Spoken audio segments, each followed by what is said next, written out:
Welcome to Confessions of a Parent Coach. I'm Coach, mother of four, and potty talker, Ann Kaplan. This is the podcast where I confess something from my own parenting and coaching life, teach a lesson around it, and answer your questions. Even we parenting experts are far from perfect, and the real magic happens when we get down with all that imperfection. We get into the gritty side of parenting here, so earbud up and dive in. Welcome into another episode of the podcast, everybody. I'm excited to be here with you again this week. First podcast of 2026 that I'm recording here. And I think it's the first podcast to come out in 2026 also, because I'm pretty sure the last podcast episode came out on the last day of 2025. So that means that this is the first of 2026 in both ways. And I'm excited. There's a lot of fun little things in the works for 2026. I'm not ready to tell you about yet, but I'm ready to just hint at them and start getting you excited about new directions that my coaching practice is going in, and maybe even just like a new way that my coaching practice is being presented in the world. It's really exciting. And in the meantime, today, what I want to talk about is the expression, it's working. I have to give you my confession, right? Because it's confessions of a parent coach here. But I have to say before I dive into my confession, just how common it is for me to hear from my clients, it's working or it's not working or it's not going to work or it's probably not going to work, or how do I know this is going to work? We really want the stuff that we're doing to work. And as we'll see as we keep going through today's episode, that definition of what it means for something to work is probably something that we need to take a closer look at. And I'm going to give you an example that's not actually from parenting, because I mean, it's been so long since I've done this work for myself and parenting that sometimes when I'm trying to think of a confession for a topic that I want to talk about each week, I have to either cast my memory way back to when I was super early in parenting, or I have to think of something that doesn't have anything to do with parenting. And I hopefully that's just a testament to how much, doing this sort of investment and self improvement really transforms you.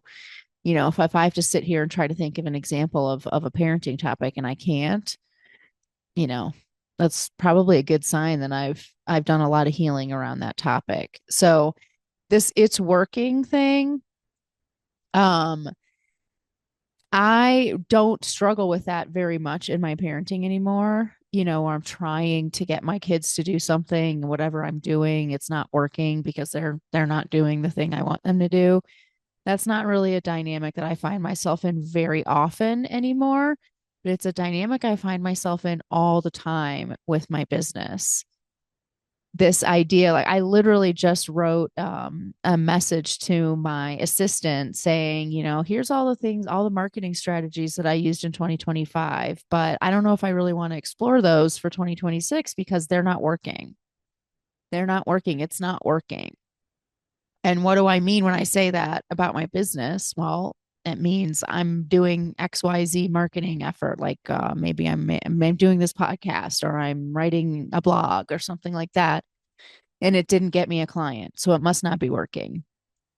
And I haven't yet figured out how to apply my lessons from parenting around this topic to my business. It's something I struggle with a lot, frankly. So that's a very real confession for you. So I hear from y'all often about, oh, I heard this on the podcast this week, or this was so helpful that I heard on the podcast this week. And it's what keeps me going, because you do these things because you're hoping not just to share your wisdom with the world, but that also that sharing with the world will come back to you in this beautiful energetic exchange that we call running a business. So it can be very frustrating sometimes when I'm trying to like get a new client or, do well in my consultations and things like that. And I don't get that client or I don't get that consultation. It's really easy to sit and think, it's not working. I give up, right? Or I'm going to try to do something random that's extra, or I'm going to double down and do twice as much of this thing that's not working, or whatever. And that is a very analogous to what we see happening in parenting all the time. So let's transition into that. So most of us, when we say, this or that parenting strategy, is it going to work?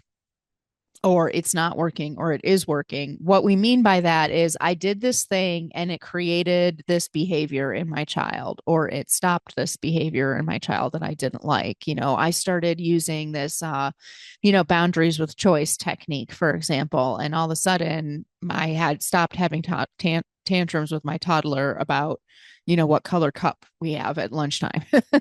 So it worked. I used boundaries with choice, and how I know it worked is that my kid stopped throwing a tantrum, or, whatever. I started using the uh-oh song, which is a love and logic technique. And I know it worked because we're having less tantrums in the house. Or, I made this sticker chart, which I don't take this to mean that I think you should make sticker charts. I don't really love sticker charts, but let's say I made this sticker chart and I know it works because now my kid does their homework every day. And that sounds logical. Like, even as I'm saying it out loud, there's a part of me that's kind of like, well, yeah, that makes sense. What is this podcast episode even about? But here's what stinks is that sometimes it doesn't work by that definition. I made the sticker chart and my kid is still struggling with homework. Or, I used the boundaries with choice technique and my kid still threw a tantrum.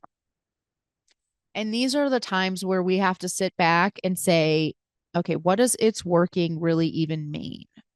And I'm going to give you an example from actually two examples from some clients. This one's from a couple of months ago. This was a mom who sent me a message. She had just gotten done taking her kiddo to school. Mornings have been like absolute bonker balls experience for her for a really long time. Her kiddo was melting down, and she decided to use this, strategy that she had kind of figured out with me in our coaching sessions, where when her daughter started yelling and screaming and being crazy in the back seat, she just pulled the car over and stayed calm and said, I can't drive when it's too crazy in the car because it's not safe. So I'm just going to wait. And she didn't engage. She didn't get upset. She stayed calm and she would wait, and her kid would start driving again, or her kid would calm down and she'd start driving again. And then kiddo would ramp up again and she'd pull over to the side of the road and stay calm and wait until her child calmed down and then drive some more. And of course they got to school late, and it was like a very stop start kind of drive to school, all of that stuff. But as a parenting expert, I hear this and I'm like, that's amazing. You are doing such a good job. You're staying emotionally attuned to your child. You're holding a boundary with your child. You're not trying to control your child. You're not getting angry with your child. You're not punishing them. It's just very logical and calm and connected and peaceful and all that great stuff. That's perfect. It's working. That's what I would say when I would listen to this. But she told this story, and I'm sitting here thinking it's like a win. Like, oh my gosh, I want to celebrate with you. But her like sort of vibe as she was telling the story is like, and I did this, and she just kept running. She started screaming again the second I start driving, and blah blah blah. And then at the very end of the story, she said, I just don't really think this is going to work. We'll see, but she'll probably just run a number like this again tomorrow. It's not working. This strategy is probably not going to work. And once again, whenever a client tells me it's not working, my first response always is, what does it's working mean to you?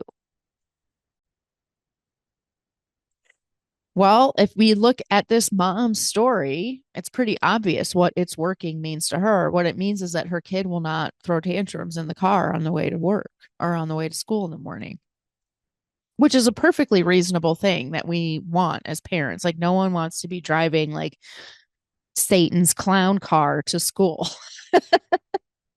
But the problem is that it might take this kiddo a month of drives like this until they are really getting the memo of like, okay, this hissy fit that I'm throwing is not going to work.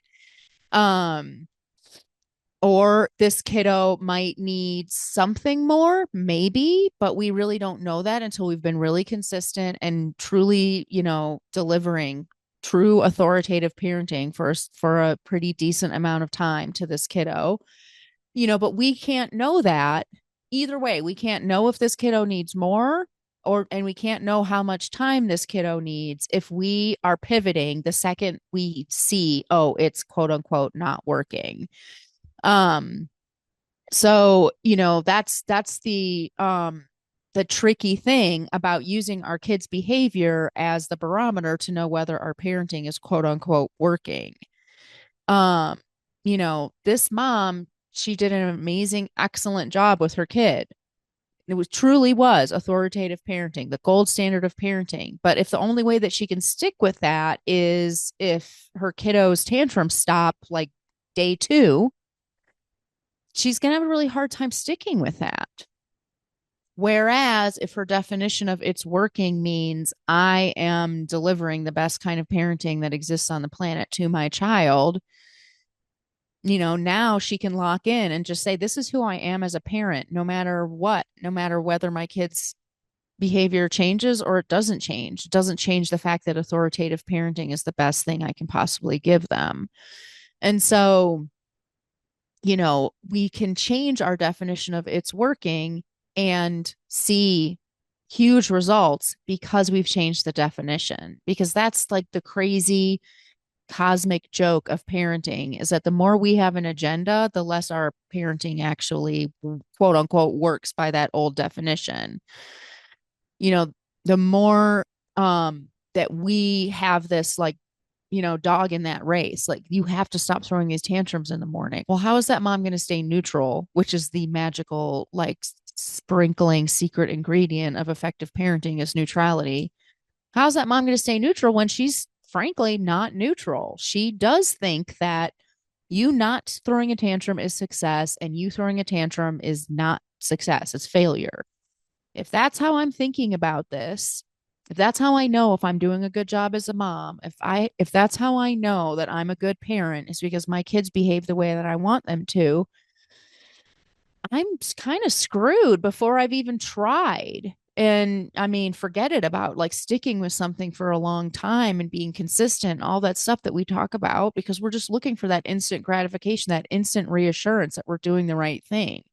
So as soon as our kids' behavior is a definition of it's working, we end up getting sucked back into all that old stuff. We try to force it. We double down. Like now I'm not just going to pull over to the side of the road, but while I'm pulling over to the side of the road, I'm going to like give you a lecture about how you're throwing a tantrum and we could have been there by now if you had just been calm and blah blah blah. All the stuff that doesn't work at all. It doesn't work in any definition of that term. But we're just defaulting into those old dynamics or we pivot away from it before we've ever given it a chance. Like, okay, well, that didn't work. So forget it. Tomorrow, what I'm going to do is, I don't know, spank my kid or something like that. Right. Like, we're just going to wildly swing from one parenting technique to another. And nothing is ever going to, even be able to give us the feedback we need to know if it's effective because we've never stuck with it for more than a day or two at a time. Um, so, that's the quickest way once we have that agenda or we're stuck on that definition of what does it's working mean. It's the quickest way for us to get sucked right back into that, ineffective parenting with strategies that backfire.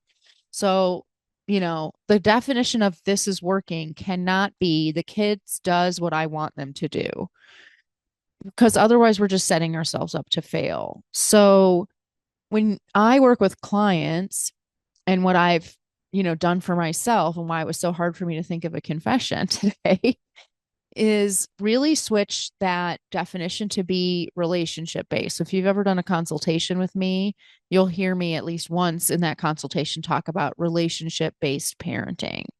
And what do I mean when I say that? Well, what I mean is that we look at things through the lens of the parent child relationship first and foremost, because we know statistically, and I know you've heard me say it on the podcast before, if it's something that practically every expert agrees on, it's probably worth giving some credence to because that stuff is few and far between. But we know this is one of those things that we can give some credence to, that secure, healthy attachment to one parental figure is the most protective factor a child can have. It's the number one thing that matters so much more than anything else. Anything else that you teach your child, they can learn anywhere else. Your child can learn how to do laundry. Your child can learn how to clean their room. Your child can learn how to empty a dishwasher. All of those things that you want to teach your child, they can learn from anybody else on this planet if they are mentally healed and whole. And that is the thing that only you, not anybody else on this planet, can give them. So that's why when I work with my clients, the most important thing we talk about is that relationship lens. We talk about relationship based parenting. So, what would be the relationship based definition of quote unquote, it's working be?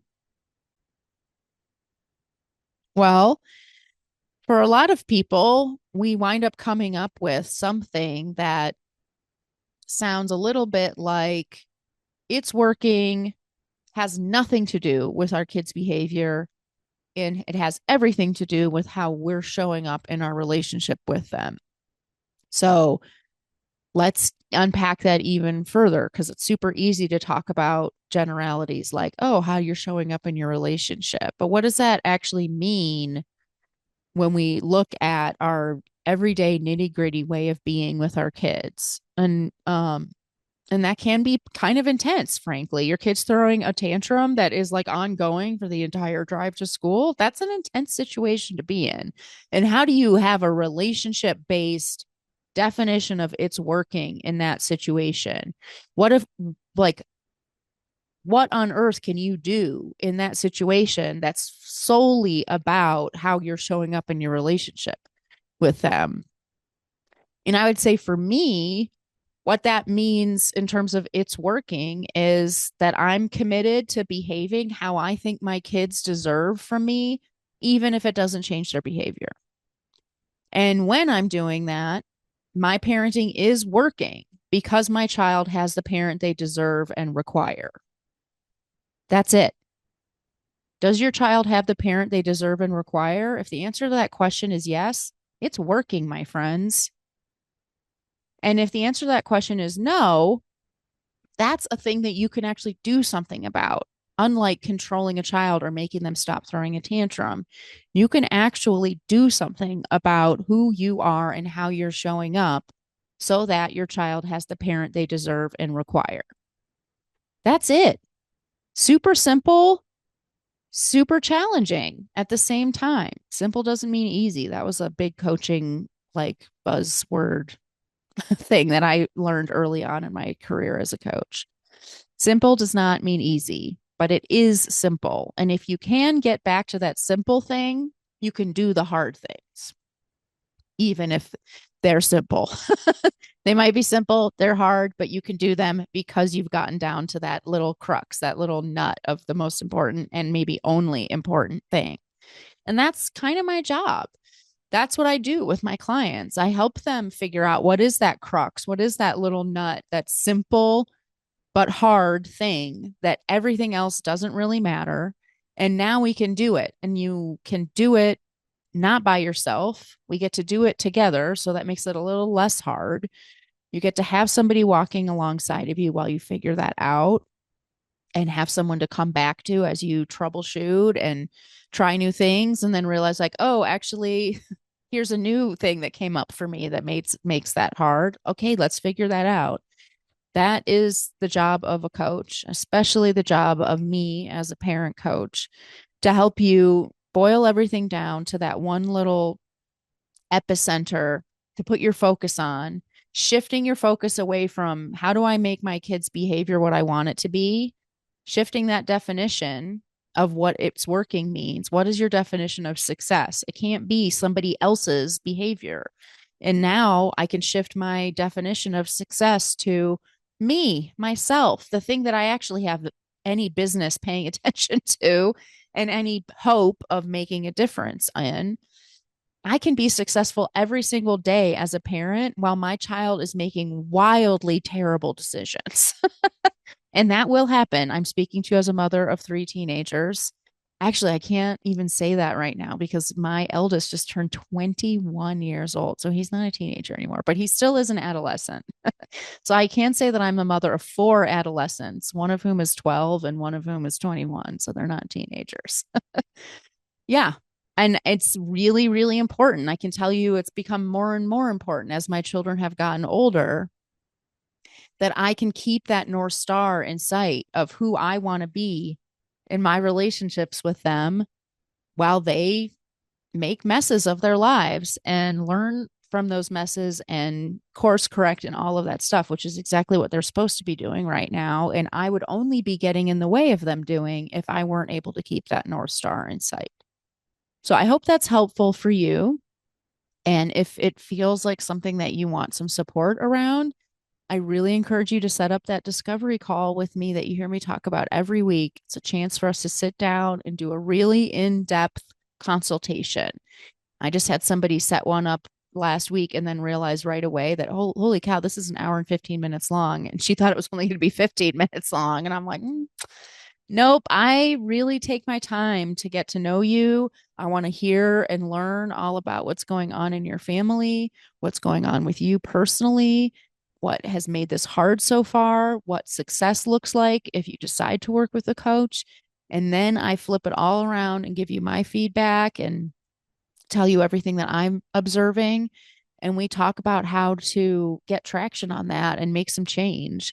And if I'm the right person to help you do that. So I really encourage you to set that session up for you.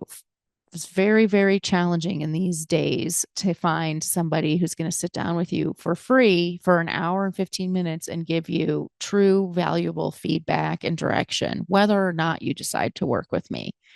So I hope to see your name pop up in my booking calendar, and I hope to talk to you again next week. Bye, everybody. The episode is over, but there's more waiting for you. You can grab my free workbook, Getting Kids to Listen the First Time, that walks you through the fundamental principles I teach all of my clients and applies them to this very universal parenting challenge. So if you're sick of repeating yourself all day long or just want to learn more about my style, you'll definitely want to go to bit.ly/kidswholisten. And if you're ready to work with me, let's meet. Set up a free call at bit.ly/Kaplan call, and let's create an action plan that gets you exactly where you want to go. And of course, links to all this goodness are in the show notes. Thanks for joining, and I'll see you next time.